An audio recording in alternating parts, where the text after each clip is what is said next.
అవ్వగారింటికి సాగనంపాల్సిందే అన్నట్టుగా ఇక అయిపోయింది, ఇంకా పంపించాల్సిందే అని చెప్పినట్టు. మంత్రి కొండా సురేఖ మెజారిటీ నేతల పట్టు అంటూ కొండా సురేఖ పైన మెజారిటీ నేతలు చెప్తున్నారట, తీసేయరి.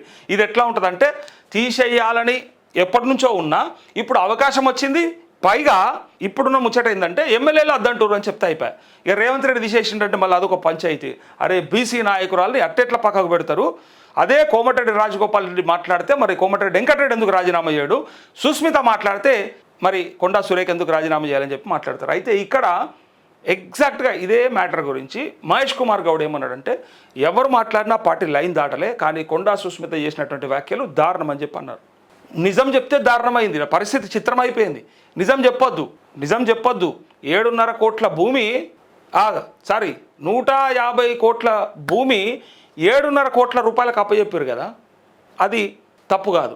అది మాట్లాడితే తప్పు, ఇచ్చుడు తప్పు కాదు, మాట్లాడితే తప్పు. చిత్రం ఇది చూడురు. ఇంకా రంగంలోకి అధిష్టానం ప్రతినిధి మీనాక్షి నటరాజన్, ఎంపీలు ఎమ్మెల్యేల నుంచి అభిప్రాయ సేకరణ, బట్టి మహేష్ రవి, వేం నరేందర్ల మధ్య చర్చలు, బట్టిని కలిసేందుకు కొండామురళి యత్నం, అవకాశం ఇవ్వని డిప్యూటీ సీఎం, విచారణ సమయంలో నాపై విమర్శలేలా, క్రమశిక్షణ సంఘానికి కొండా సురేఖ ఘాటు లేక అంటూ ఇగో గీత దాటితే వేటే.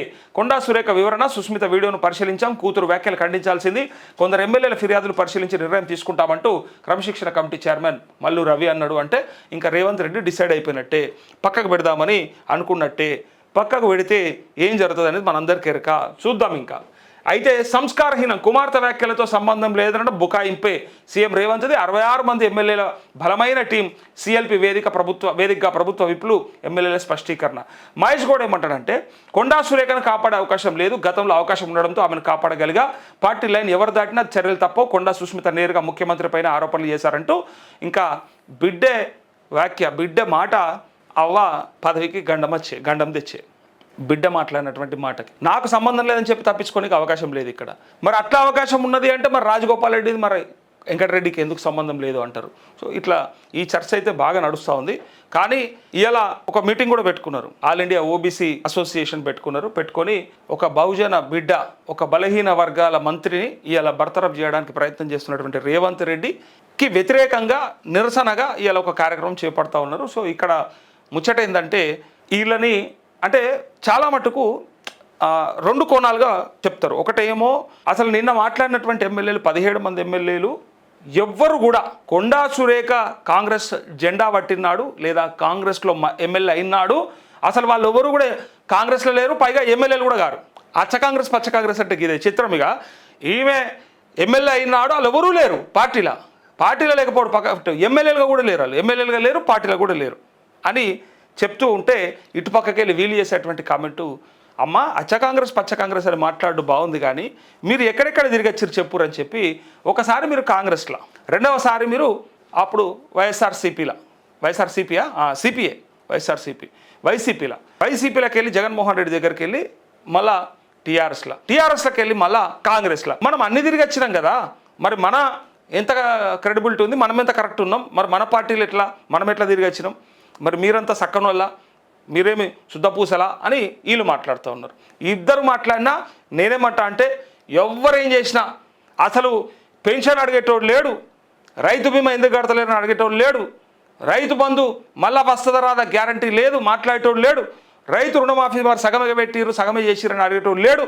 మీదికి వెళ్ళి అసలు ఇవాళ ఉన్నటువంటి సమస్యలు ఏవైతే 22A పేరు మీద మొత్తం బ్లాక్ లిస్ట్లో పెడితే ఆ భూముల గురించి మాట్లాడేటోడు లేడు. మహబూబాబాద్లో పాలిటెక్నిక్ స్టూడెంట్స్ పిల్లలు చేసినటువంటి ఆ కార్యక్రమంలో దారుణంగా వ్యవహరించినటువంటి ఆ సిఐ, ఆయన దాష్టికం, దాంతోపాటు ఇయ్యాలటికి కూడా ఇంకా మమ్మల్ని ఎట్టి పరిస్థితుల్లో ఆ శక్తి స్కీమ్లో చేర్చకండి అని చెప్పి వాళ్ళు కొట్లాడుతున్న విధానం, ఏదైతే మాట్లాడుతున్న విధానం ఉందో దాని గురించి ఎవరు మాట్లాడరు.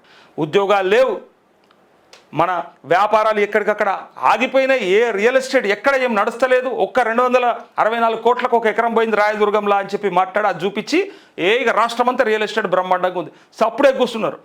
ఖద్దరు బట్టలు వేసుకొని తిరిగేటువంటి వాళ్ళంతా కూడా టీషర్ట్లు వేసుకొని సప్పుడు చేయక నార్మల్గా తిరుగుతూ ఉన్నారు. ఏడ కూడా బయట ఉండలేరు. అంటే పెద్ద ఫార్చునర్ కార్లు, ఉంగరాలు, బ్రేస్లెట్లు లేవు, అన్నీ అప్పటోలే అయిపోయారు, అంత పాత కథలు అయిపోయారు ఎక్కడికక్కడ. ఇది పరిస్థితి.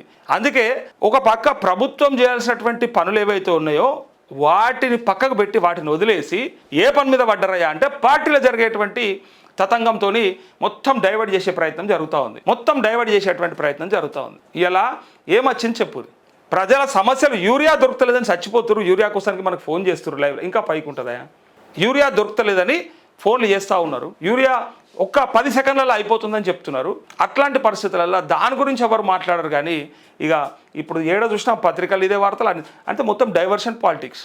ఇక దీని మీద ఒక నెల 2 నెలలు ఇక ఒక చర్చ. ఇక పార్టీలో ఉంటుందా, బర్తరఫ్ చేస్తారా, బయటకు పోతుందా, ఉంటుందా, రాజీనామా చేస్తుందా, లేకపోతే రేవంత్ రెడ్డిని తీసేస్తారా, ఇగో ఈ దాని చుట్టే తిరుగుతుంది తప్ప ఇంకా ప్రజా సమస్యలు అన్నిటి అయితే యాడ కూడా మాట్లాడతలేరు. ఇగో ప్రజా సమస్యలకు ఇస్తున్నటువంటి ఇగో ప్లేస్ చూడండి ఒకసారి.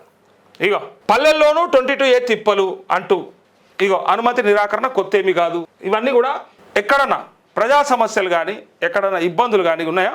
ఏం లేవు. అన్నీ ఎక్కడికక్కడ రాజకీయ వార్తలు, అట్లే ఒకరి మీద ఒకళ్ళు చేసుకుంటున్నటువంటి ఆరోపణలు.